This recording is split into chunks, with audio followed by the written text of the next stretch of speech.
American Idol is the title of this beauty. Got our buddy Adam Klepp here today for a report. Beginning shortly here.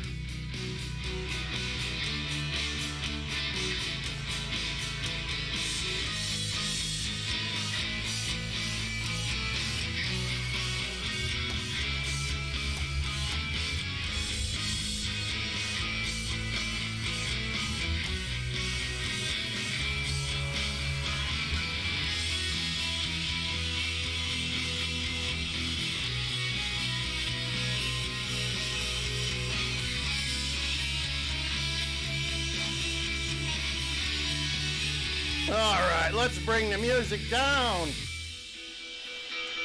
There you go. There you go. I am DJ Wonder Chrissy, and this is Migrant Mayhem. We do daily updates of the migrant situation, and it's just starting.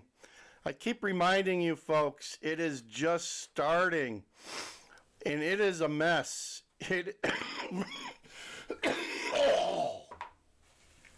Sorry, man. A cold's getting a little bit better, but gotta get that stuff out of my throat. So, got our buddy Adam Klepp. If you've been watching the channel, Adam was in Chicago a couple days ago.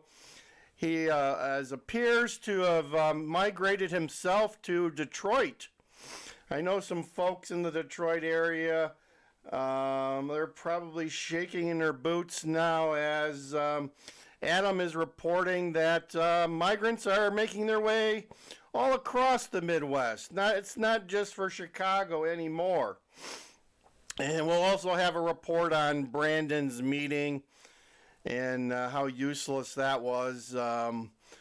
Brandon's actually banking on some federal money to solve his problems, and I don't see it materializing anytime soon. So you weigh in on that, but I think that he's got the hopium thing going on, and as we all know, hopium doesn't get you very far in this day and age. So let's cue into Adam and what he has to say from Detroit.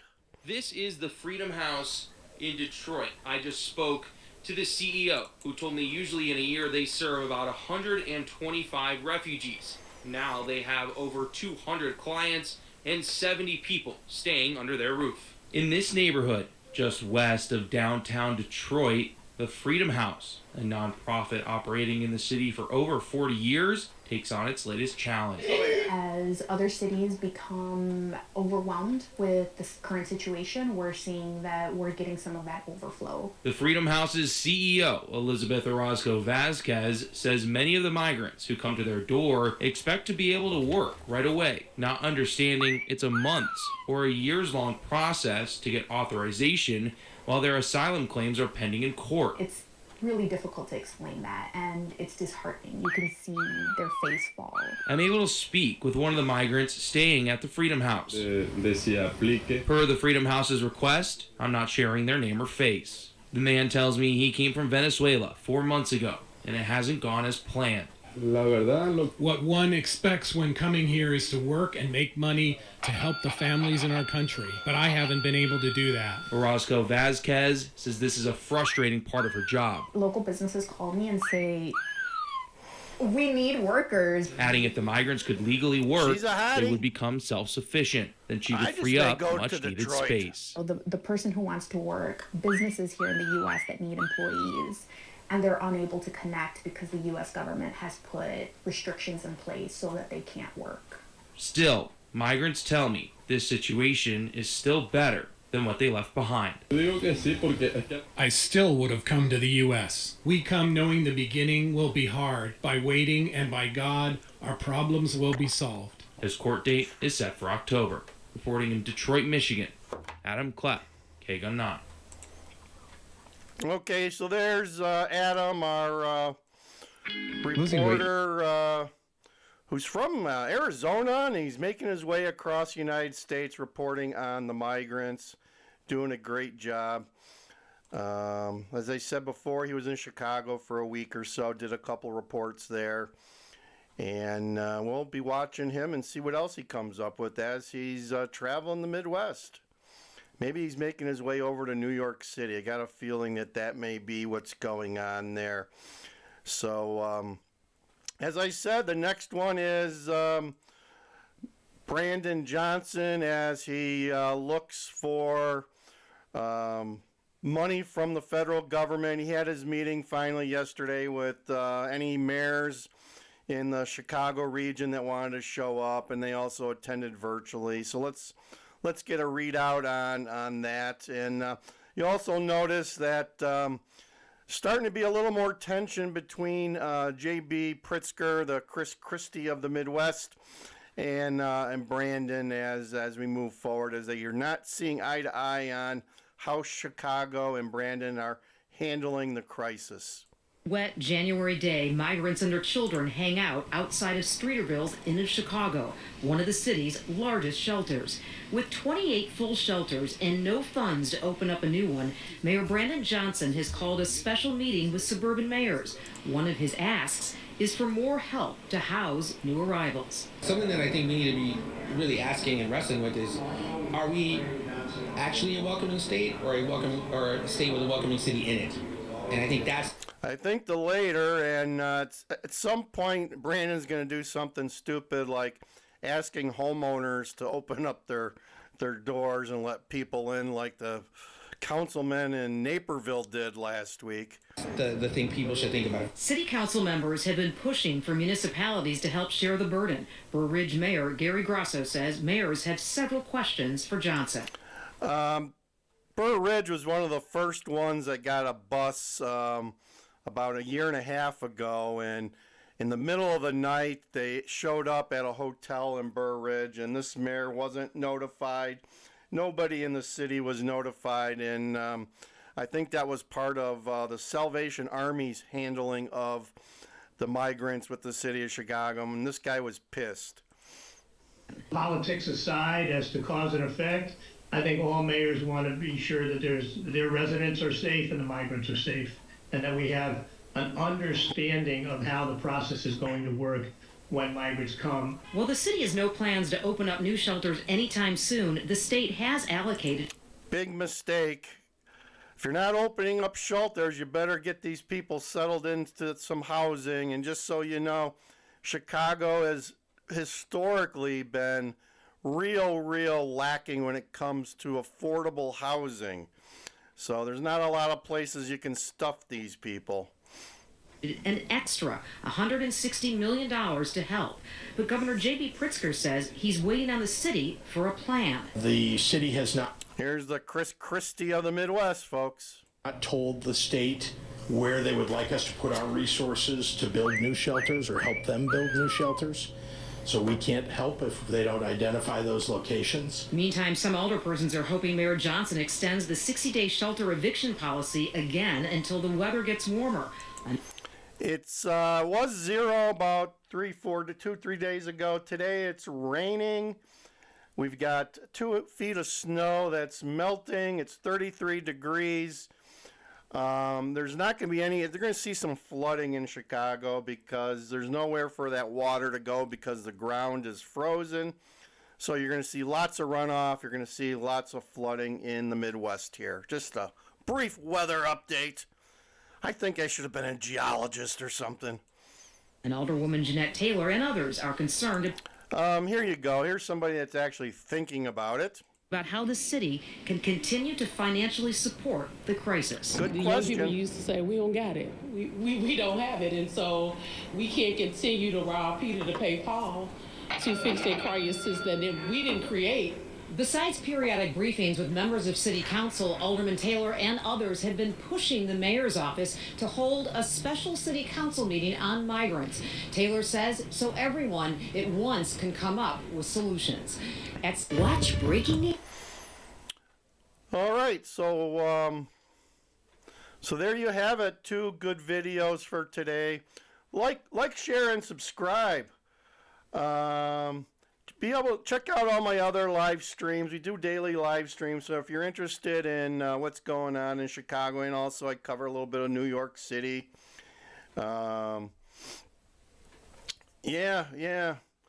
So good morning to you folks there in the chat. Good to see you guys joining today. Hope you're having a good day. It's 33 degrees and melting snow in Chicago, as I just said. We had a report from our buddy Adam Klepp in New York. We got a readout on Brandon's meeting. There's also been rumors, let's call them rumors, and reports of that Brandon Johnson has some anxiety issues and has been hospitalized for those anxiety issues at some point in the last couple of months. I did hear a report from William Kelly, the City Hall reporter, who declined to comment on that, but he did say that there seems to be growing concern that whether or not Brandon will make it through his full term.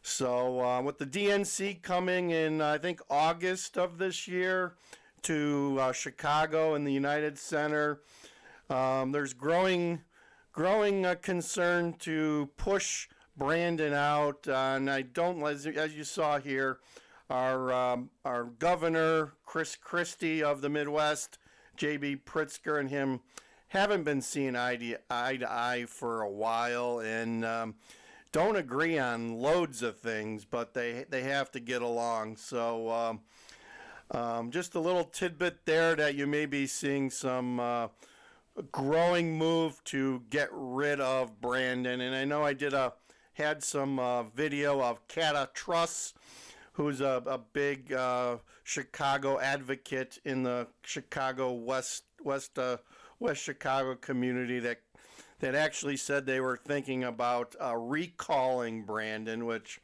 I think is going to be a much longer and harder process. But more to come, folks. More to come from Chicago. As I keep saying, this is just the beginning. Expect more.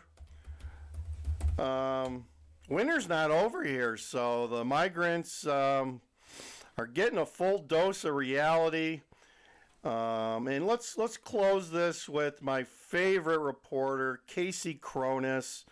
Show your daughter how much you love her with this. The meeting too. So let's see what she's got to say. It's probably some duplicate information, but we'll play it anyway.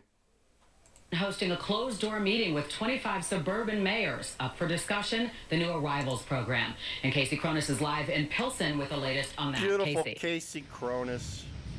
Don, as you mentioned, that meeting is closed to the public and closed to the press. What we do know is that it was initially set to take place last Tuesday, but the city said it was postponed due to the weather. Taking part both in person and virtual are mayors who make up the Metropolitan Mayor's Caucus. When initial invitations went out, some suburban mayors said they would not be attending, including New Lenox Mayor Tim Balderman. Balderman today tells us he didn't even receive an invitation for the rescheduled meeting. Alderman Ray Lopez says he wasn't made privy either and had this to say this afternoon about the growing issues related to the migrant situation. Seems to be a common theme with this mayor, that they pick and choose who they want to participate in things, as opposed to having a very collaborative and open discussion, which is what we need right now, not only within the city, but with our neighbors. Let's just say that Brandon's organization is not very transparent. That's a well-known fact, and it's just getting worse. Who are dealing with the ramifications of the laws we have passed and are now passing laws of their own. You know, this ping-pong politics has got to come to an end, because what we are seeing is that it's still getting colder out, it's wetter and rainier out. People are still arriving, not just in Chicago, but all throughout the suburbs. Yeah, we're last readout was we were getting anywhere from 4 to 6 buses per day, but they don't publicize it very much. They're hard to find because they're being dropped off in the suburbs at the train stations, and by the time they get the news out there, they're gone.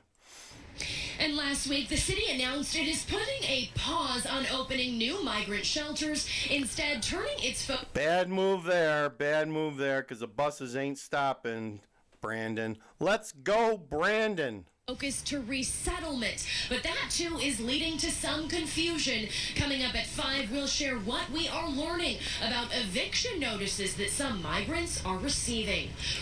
So there, you resettle these people. They got to have apartments, right? Who's paying the rent? They don't have any work permits, so I guess they're going to be working illegally. They crossed the border illegally. They're going to work illegally. They're going to be paid illegally.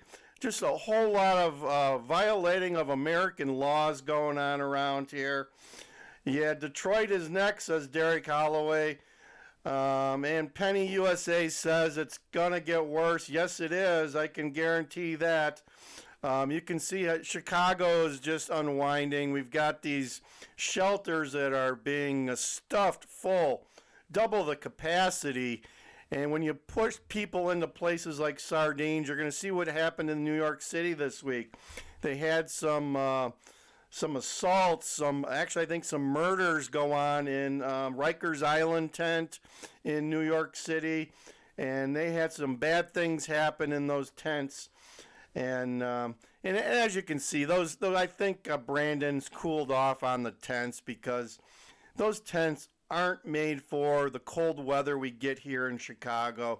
It's just too cold. Maybe for the summer months, but and Derek says he's not a sanctuary city. Yeah, well, they're going everywhere.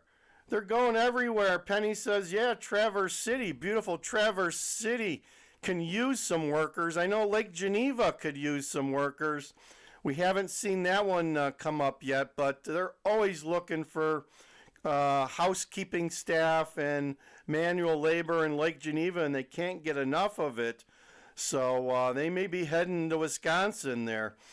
So there you go. Yeah, you're going to see families begging on the corners. I've heard that in Evanston and the Skokie area.